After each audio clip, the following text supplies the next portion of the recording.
कांग्रेस के महासचिव श्री जितेंद्र सिंह जी, पीसीसी के अध्यक्ष श्री रिपुन बोरा जी, देवव्रता साकिया जी, हग्रामा जी, खास तौर से आपका आज बहुत बहुत स्वागत। श्री रकीबुल हसन जी, श्री प्रद्युत बोरदोलोई जी, श्री गौरव गोगोई जी, श्री अब्दुल खलीक जी, श्रीमती रानी नारा जी, सुष्मिता देव जी, यहाँ पे उपस्थित सारे नेतागण, एनएसयूआई डिपार्टमेंट के सारे नेतागण, कार्यकर्तागण, मेरी बहनें और मेरे भाई, अपना लोग बहुत समय मोर बाबे अपेक्षा करो बाबे, बहुत धन्यवाद। मोर भाई नी खोकल रोदत बहुत कष्ट पाइसे, आपका बहुत बहुत धन्यवाद। लेकिन मैं सिर्फ इतनी असामीज जानती हूँ बाकी आपको हिंदी में सुनना पड़ेगा। जय आई असम, असम की धरती आपकी माँ है। इस धरती माँ की जय, इसके हरे भरे बगानों की जय, हरे भरे बगानों में काम करती हुई सारी श्रमिकों की, जो सुबह से शाम तक कड़ी धूप में काम करती हैं, उनकी जय।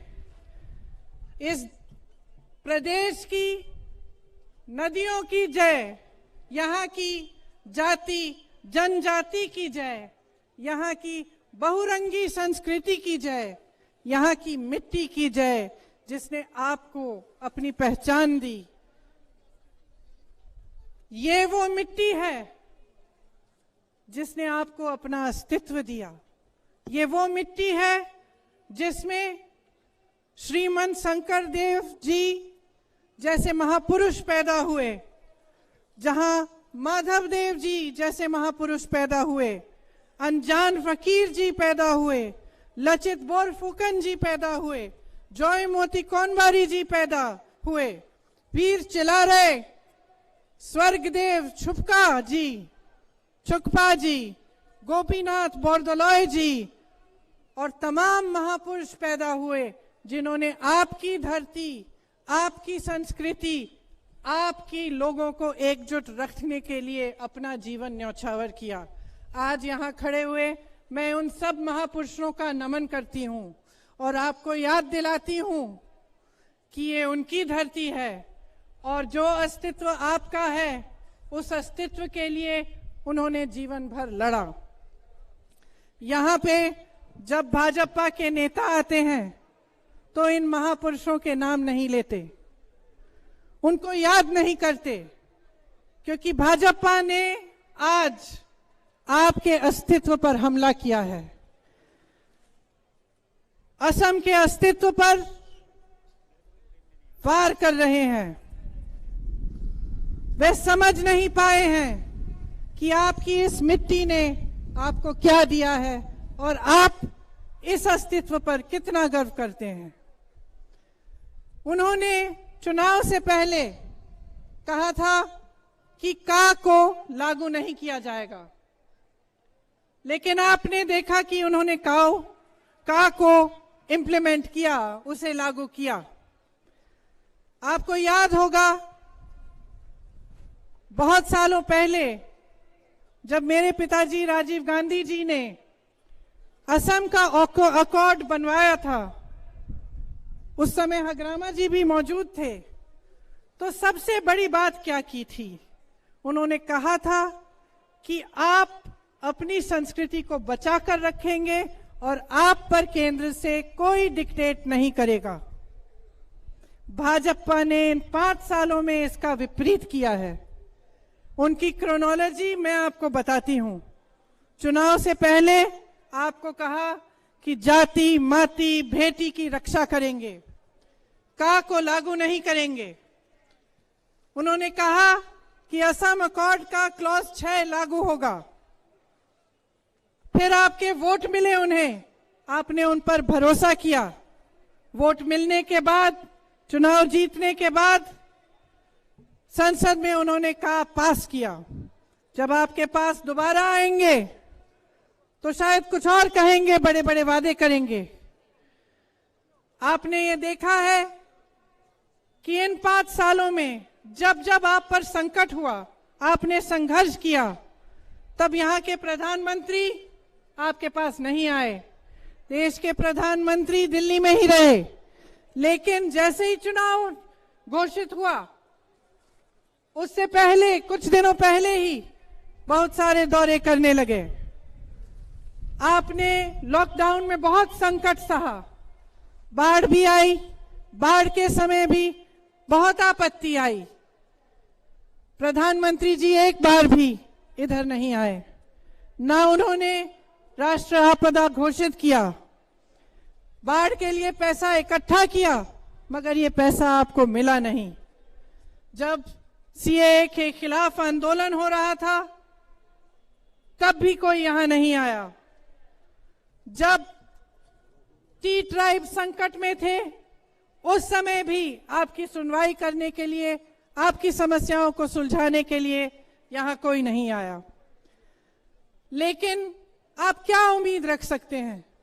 वो प्रधानमंत्री जो अपने घर के 4-5 किलोमीटर दूर लाखों किसानों के आंदोलन के बावजूद अपने घर से निकल के उन किसानों से बात नहीं कर सकते, तो वो यहां आसाम की धरती पर आपसे बात करने क्यों आएंगे? उन्होंने कुछ दिनों पहले कहा कि असम की चाय पर हमला हो रहा है। एक 21 साल की लड़की ने ट्वीट किया, उस वजह से ये कहते हैं कि असम की चाय, असम टी पर हमला हो रहा है। लेकिन खुद 5 सालों से असम की आइडेंटिटी पर हमला कर रहे हैं। आरएसएस, भाजपा के नेता लगातार हमला करते रहते हैं। उसके बारे में प्रधानमंत्री चुप रहे। देश भर में घूमकर इन्होंने का की बात की, लेकिन आपकी धरती पर आकर का की बात करने की हिम्मत नहीं हुई। जिस तरह से भारत सरकार और यहाँ की सरकार असम को देख रही है, जिस तरह से असम को आगे बढ़ा रही है, उससे न जाने असम का भविष्य क्या होगा। स्पेशल स्टेटस फंड बंद किया गया। मानिए कि भाजपा के लिए असम एक एटीएम मशीन की तरह है, जहां एनी टाइम मनी उनको मिल जाता है, लेकिन जनता के पास नहीं जाता।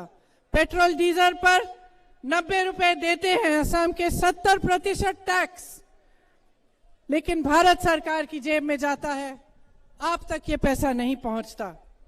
अगर आप इनकी इंडस्ट्रियल पॉलिसी देखें, इनके उद्योग देखें, तो वही हाल है। इन्होंने आपको 25 लाख रोजगार देने का वादा किया था, लेकिन 5 सालों में 80,000 रोजगार तक नहीं दिए। क्या किया? गुवाहाटी का हवाई अड्डा भी अपने दोस्तों को बेच डाला, ऑयल फील्ड्स बेच डाली।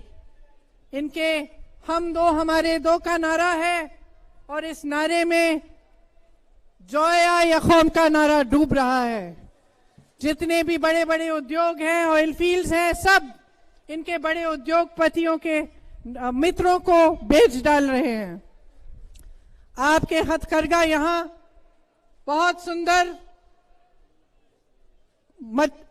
खमोसे बनाते थे, खुराई बनाते थे, आज वो भी बाहर से आसाम में आ रहे हैं। आज तो मछली भी आंध्र प्रदेश से यहाँ आ रही है। ये स्थिति है। आपके साथ पूरी तरह से धोखा किया गया है। और मैं जानती हूं कि मंच पे खड़े हुए नेताओं पर आपका भरोसा बहुत ज्यादा नहीं है, क्योंकि बार बार चुनाव में आपके सामने अलग अलग पार्टियां आके बड़ी बड़ी घोषणाएं करती हैं। घोषणाएं करने के बाद, चुनाव होने के बाद चले जाते हैं, और जो वादे किए थे उन्हें पूरा नहीं करते। इसीलिए आज आपके सामने खड़े हुए हम खोखले वादे करने नहीं आए हैं। आपने सुना होगा कि कुछ समय से कांग्रेस के सारे नेता असम भर में भ्रमण कर रहे हैं। वहां उन्होंने जो जो समस्याएं सुनी, उन समस्याओं के आधार पर और इस बात की आधार पर कि नेताओं और जनता के बीच भरोसा टूट रहा है, उन्होंने ये तय किया है कि आपको वादे नहीं लेकिन 5 गारंटी देंगे। वो 5 गारंटी क्या है? वो 5 गारंटी ये है कि सबसे पहले जब हमारी सरकार बनेगी तो के ये कानून लागू होगा जिसके तहत यहां पे लागू नहीं हो पाएगा।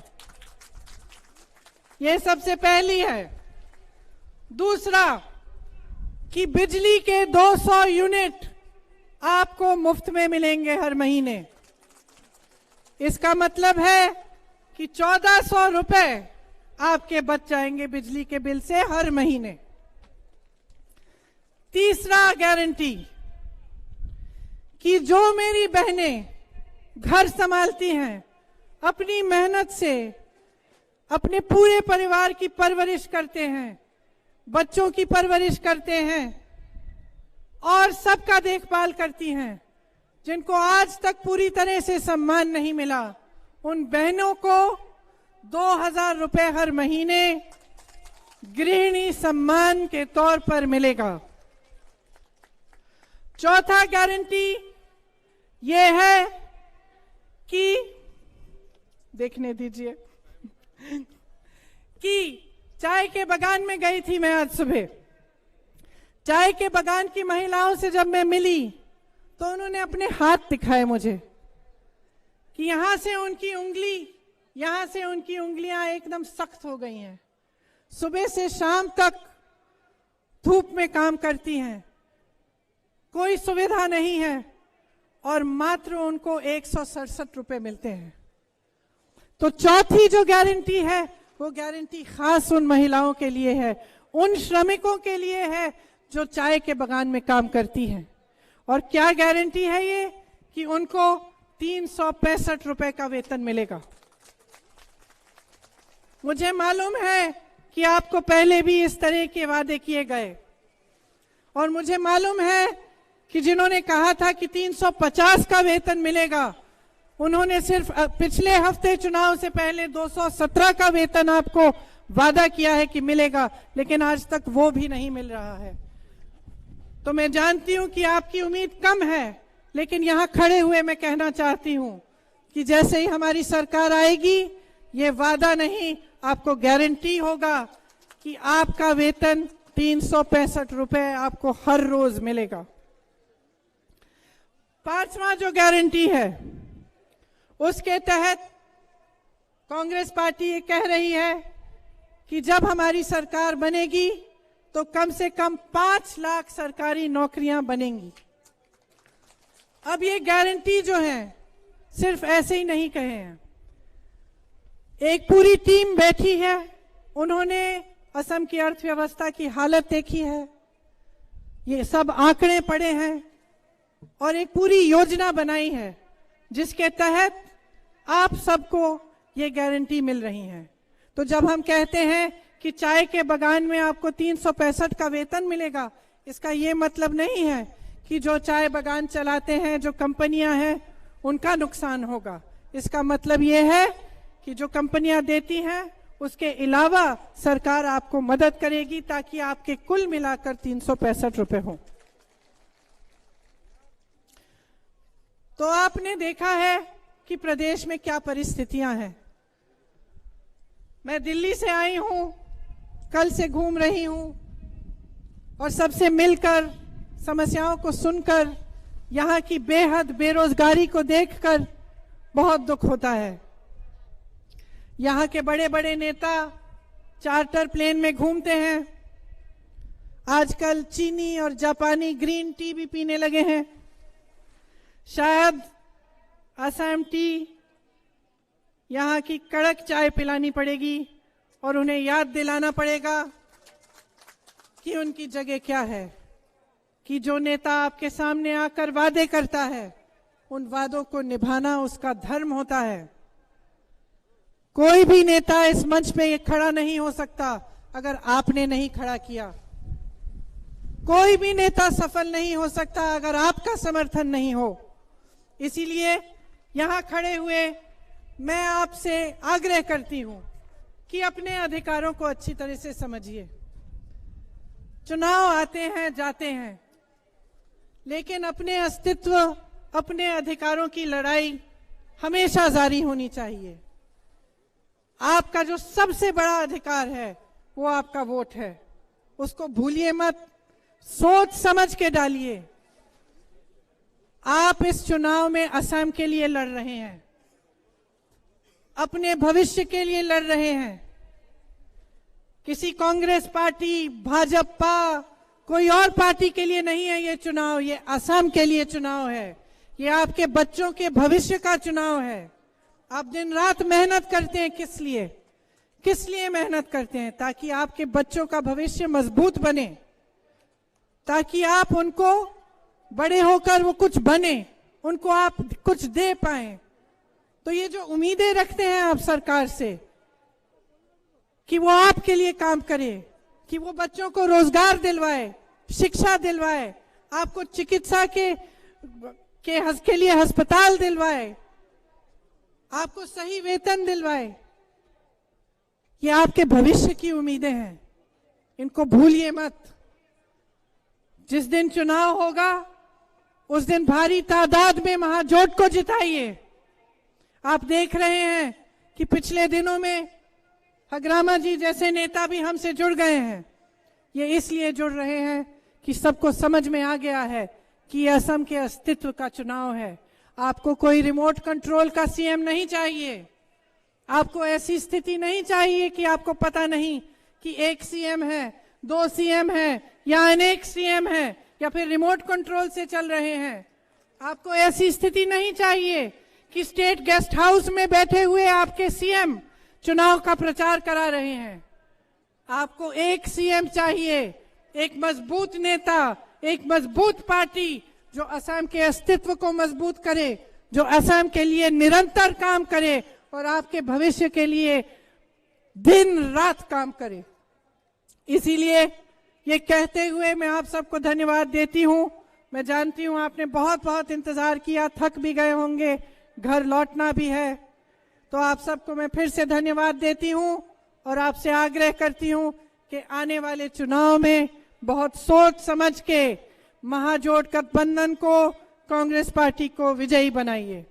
जय हिंद, जय असम, जय असम, जय